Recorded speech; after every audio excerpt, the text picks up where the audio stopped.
Most cities hide their problems. London buried one of its rivers, not dried up, not diverted miles away, buried somewhere beneath crowded streets, train tunnels, and Victorian brick sewers. A river that once flowed openly through the city is still moving through darkness. It has been flowing there for more than a century, but the strange part is not that the river still exists. The strange part is why London decided to hide it in the first place. If you enjoy uncovering the hidden systems shaping everyday life, this channel explores them. Today, millions of people cross the streets above the River Fleet without realizing that water is still moving below their feet. Buses pass. Underground trains rumble nearby. Office towers and apartment buildings stand on foundations that were never meant to sit above a living river. Yet the Fleet continues to flow quietly through tunnels that most residents will never see. At one time, however, the river was impossible to ignore. Centuries ago, the Fleet was one of London's most important waterways.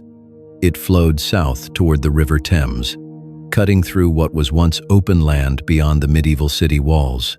The river valley created a natural corridor where early settlements formed. For people living in early London, rivers were infrastructure. They provided drinking water, food, and transportation. Boats could move supplies toward the Thames. Markets appeared near the riverbanks. Roads followed the natural valley created by the flowing water. In fact, the Fleet was once wide enough for small boats to travel along parts of it. But something changed as London began to grow. By the 1600s, the city was expanding rapidly. Population increased. Houses crowded closer together. Waste from homes, markets, and workshops had to go somewhere, and the easiest place to send it was the river. At first, the change seemed small. Wastewater trickled into the Fleet through small drains. Refuse from nearby streets slid down the riverbanks during heavy rain, but over time the river began to transform. Instead of clear flowing water, parts of the Fleet turned dark and foul. What had once been a natural river slowly became something closer to an open sewer, and that created a problem the city could not ignore. The Fleet Valley sat close to the growing heart of London. Markets, workshops, and housing surrounded the river. When waste accumulated in the slow-moving water, the smell spread through nearby neighborhoods. People complained. Travelers arriving in London wrote descriptions of the river's condition. Some accounts from the 18th century described the Fleet as a stagnant channel filled with waste and debris. The river that once supported the city had become a source of disease and pollution. But closing a river is not simple. Water has to go somewhere. At first, city authorities tried smaller solutions. Sections of the river were narrowed. Bridges were rebuilt. Attempts were made to control the waste entering the water. None of it worked well. As London grew larger, the amount of sewage entering the Fleet increased. The river valley became one of the dirtiest places in the city, and this created a difficult question.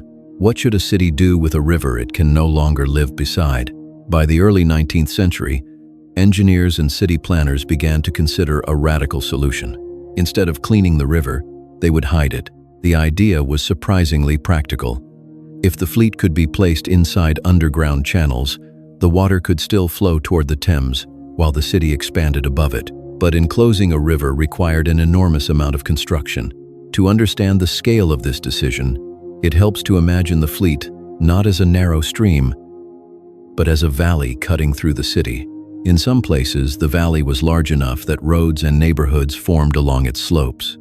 Covering the river meant reshaping entire sections of the city landscape, yet London had already begun experimenting with this approach. Parts of the Fleet had gradually been covered during earlier centuries as bridges and streets expanded. Sections of the river were placed inside stone channels so roads could cross above them. But by the 1800s, the city needed something much larger. London's population had reached well over 2 million people. Wastewater from homes and industries was flowing into rivers across the city, and the Fleet had become one of the worst examples. Then another problem appeared. During heavy rain, the river could swell quickly. Floodwater rushed through the narrow valley, carrying debris and sewage toward the Thames. Streets nearby sometimes flooded. Engineers began to see the Fleet as part of a bigger urban problem. London needed a system to control water, sewage, and flooding all at the same time. and solving that problem would eventually lead to one of the most ambitious infrastructure projects in the city's history. But before that system could exist, the fleet itself had to disappear from the surface of London. Over time, sections of the river were pushed deeper into underground channels. Brick tunnels replaced open water. Streets expanded across the valley floor, where the river once flowed in daylight. One by one, visible parts of the fleet vanished. Markets appeared above it. Roads crossed it. Buildings rose where riverbanks once stood. By the late 19th century, most London residents no longer saw the fleet at all. Yet the water never stopped moving. Even today, rainfall across northern parts of the city still drains into the same hidden valley. The river continues its journey underground, traveling through tunnels before finally reaching the Thames. In some places, the underground channels are surprisingly large. Engineers had to design tunnels wide enough to carry stormwater during heavy rainfall. When water rushes through these tunnels, the sound can echo through the old brick structures. But the hidden river created another unexpected effect. Because the fleet still exists underground, parts of London were built on land that remains geologically unstable. Foundations must be carefully designed near the old river path. Underground construction projects sometimes encounter unexpected water flows where the buried river still moves. And this raises an interesting question. If the fleet still flows beneath the city, why did London's engineers later build an even larger system to control water across the entire capital? That story begins with a crisis so severe that the smell of London's rivers could be detected inside the halls of Parliament, and it forced the city to completely redesign how water moved beneath its streets. By the middle of the 19th century, London had a growing problem that no longer stayed hidden. The city's rivers had become overwhelmed. Waste from homes, factories, and crowded neighborhoods flowed directly into waterways across the capital. Smaller rivers like the Fleet had already disappeared underground, but the larger River Thames still carried much of the city's sewage in open water. During hot summers, the smell became unbearable. One summer in particular forced the problem into public view. In 1858, an intense heat wave struck London. As temperatures rose, sewage sitting in the Thames began to rot in the warm water. The odor spread across the city. It was so strong that people working in government buildings near the river struggled to continue their work. Even the Palace of Westminster, where Parliament met, could not escape the smell drifting from the Thames outside. This event became known as the Great Stink. For weeks, the smell dominated London's riverside districts. Curtains soaked in chemicals were hung over windows to block the odor, but the smell still seeped inside.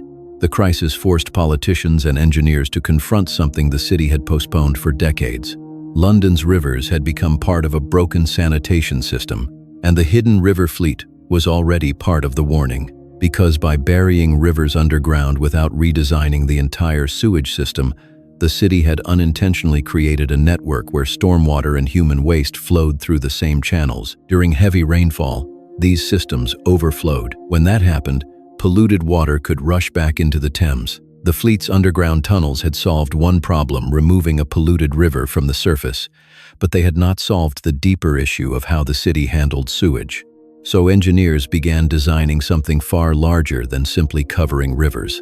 They envisioned an entirely new underground network that would carry sewage away from the city before it reached the Thames. At the center of this plan was an engineer named Joseph Bazalgette. Bazalgette proposed building massive interceptor sewers, large underground tunnels designed to collect wastewater from smaller drains across London. Instead of allowing sewage to flow directly into rivers like the Fleet, these tunnels would redirect it eastward, away from the city center. The scale of this project was enormous. The interceptor sewers stretched for miles beneath London. Some tunnels were large enough for a person to walk through. Others were wide enough to carry huge volumes of water during storms. To picture the size of these tunnels, imagine a corridor as tall as a two-story building, built entirely from brick, running quietly beneath city streets. Millions of bricks were used to construct the system. Workers dug deep trenches across parts of London to place the massive pipes and tunnels. When the construction finished, the interceptor sewers connected with older underground rivers like the Fleet. Suddenly, the hidden river became part of a much larger urban machine. Instead of simply carrying water through the city, the fleet now fed into a network designed to manage the waste of millions of people. The transformation was remarkable. Within a few years of the system becoming operational, the smell that once dominated London's riverbanks began to fade. Sewage was redirected away from central areas of the city. Public health improved. Diseases linked to contaminated water, including cholera outbreaks that had previously devastated parts of London, became less frequent as sanitation improved. What had once been a polluted river valley became an invisible piece of infrastructure. Yet even after this enormous project, the fleet itself never disappeared. Rainwater still collects in the same natural valley north of central London.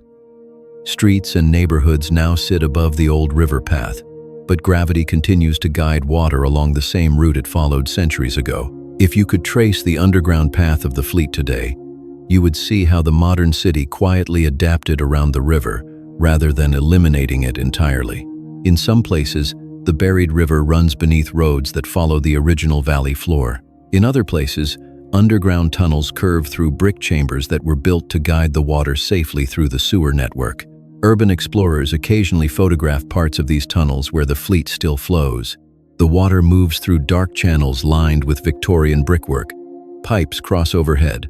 Small side tunnels feed rainwater into the main flow.